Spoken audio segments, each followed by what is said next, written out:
Hey people, it's Ed, Midsole Bud here. 2023 is heading out the window and 2024 is incoming. A shiny new year, hopefully full of brand new running shoe technology to check out. The promise of opportunity and further excitement. As such, in today's video, I'm going to unveil my running goals for 2024. Where will I be and when? Let's find out.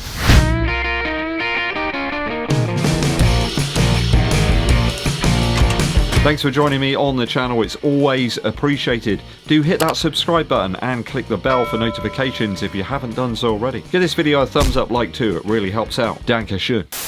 Okay, kicking this one off with the Brighton Marathon. I will be back in April of 2024. Nothing's going to stop me this time from picking up that medal and once again enjoying the wonderful atmosphere and hospitality that I found in Brighton this year. Amongst the best that I found anywhere, and I've got unfinished business on this course. I got to around about 18 miles last time and sadly stuck my foot in a pothole, overextended my leg a little bit and that curtailed my race. Not this time though. I'm going to be in better form come April of 2024. Got a slightly better plan in place and of course that all important race knowledge. I'll know the course, I'll know the setup and I'll know what not to fall into next time. And I don't mean the potholes. I might also see if Team Eddbud can actually join me down there, perhaps provide a bit of extra support, you know, sort of keeping me up all night, that sort of thing. I really enjoyed some of those long stretches on the seafront. You know, pretty much 75% of the course is still ingrained in my memory. I am going to experiment a little bit over the forthcoming weeks with pace. I want to find my optimum marathon pace.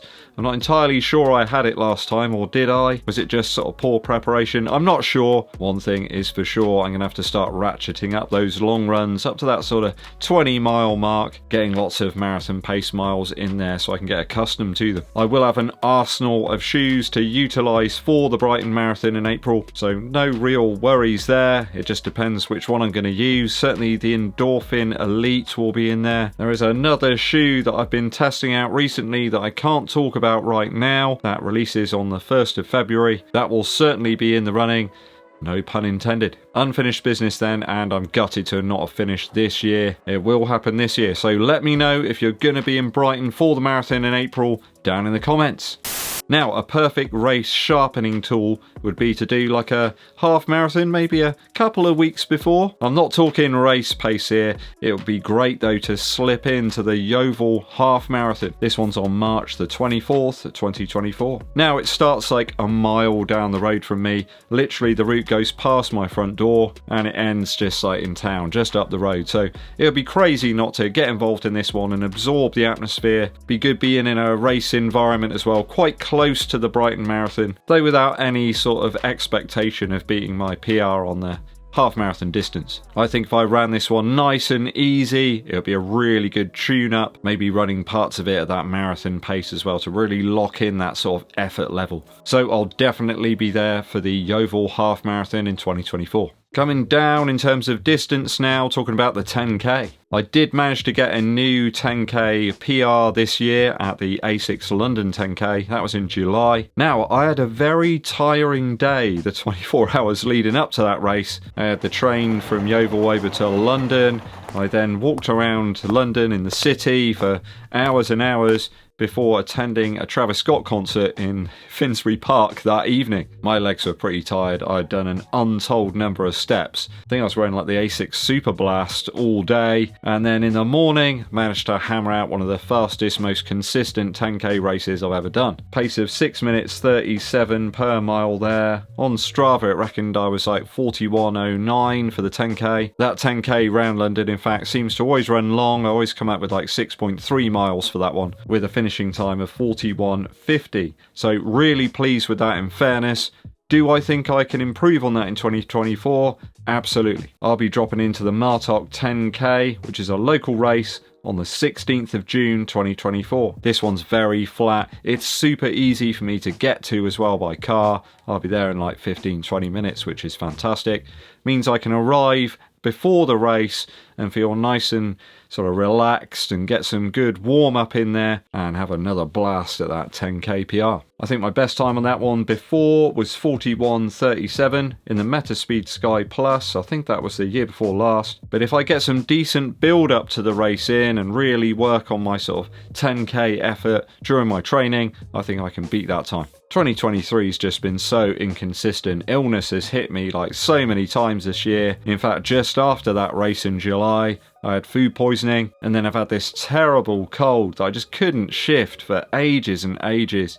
It's finally gone now. I feel really, really good and knocking out some nice fast times in training. The course in Martok is reasonably well sheltered from wind, but that won't be the major problem on the day. It can be very mild come June here in UK. There's been a couple of times I've done that race and it's been extremely warm. The sun's come out and it's made it quite hard. I always seem to run better when we've got like sub 10C temps here in the UK. So I will be definitely at the Martok 10k in 2024.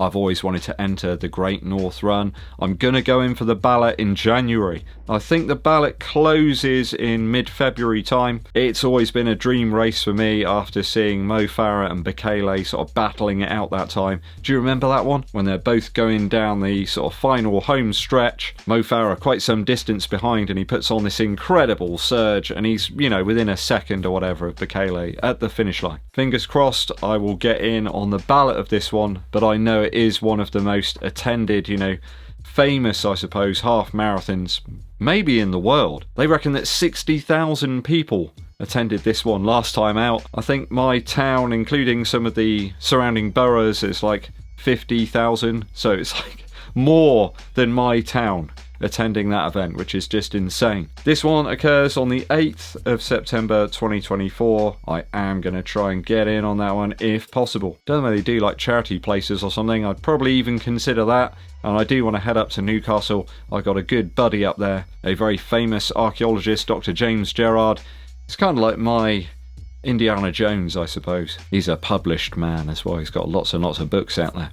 That half marathon PR still eludes me. The best time ever was back in Bristol in September 2021. I ran 1 hour 31:48, though I wasn't far away from that in Manchester in October of this year with 1 hour 32:12. So not hugely far away there. Consistency is the key, I suppose. I was within touching distance of that one. If I could have just, you know, improved in those first couple of miles, I would have been close. I think I need to push myself a little bit harder though on the threshold sessions in training. I'm going to change the pace there a little bit. I have been aiming for that sort of 6 minutes 50 per mile. What I'm noticing is most of these longer races, like the half marathons and the marathons, they always end up coming in a bit over. You're talking like 13.2, 13.3 miles.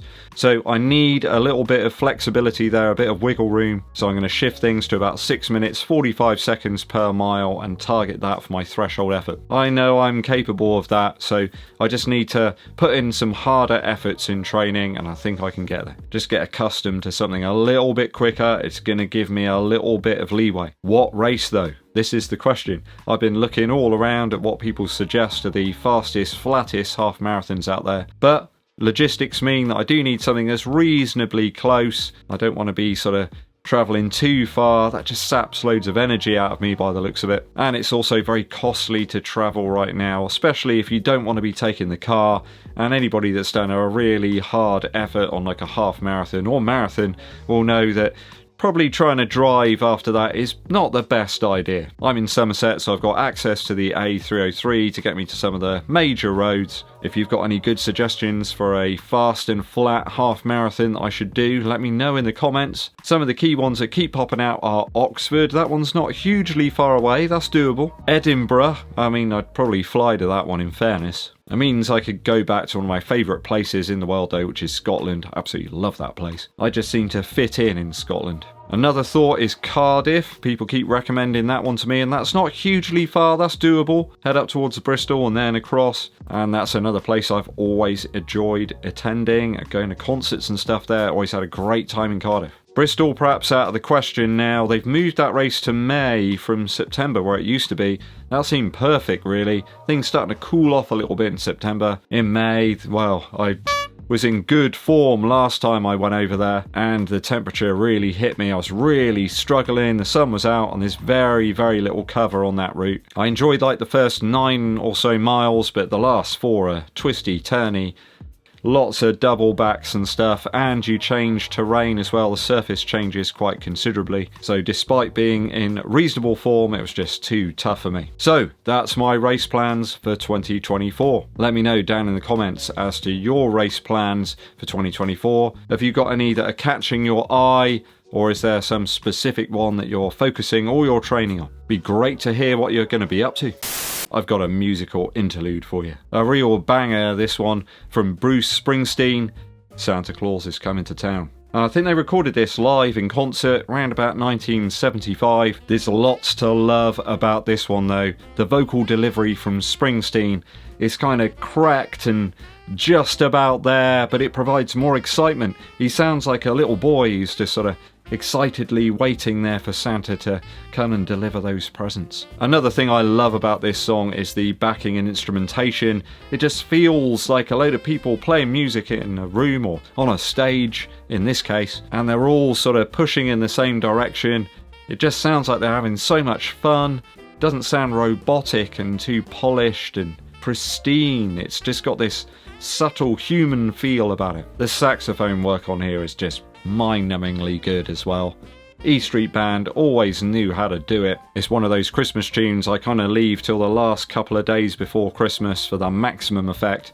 Bruce Springsteen with Santa Claus is Coming to Town. Thanks for tuning in, people. I hope you enjoyed today's video. Make sure you hit that subscribe button and click the bell for notifications too. Give this video a thumbs up like. My name's Eddbud, and I'll be seeing you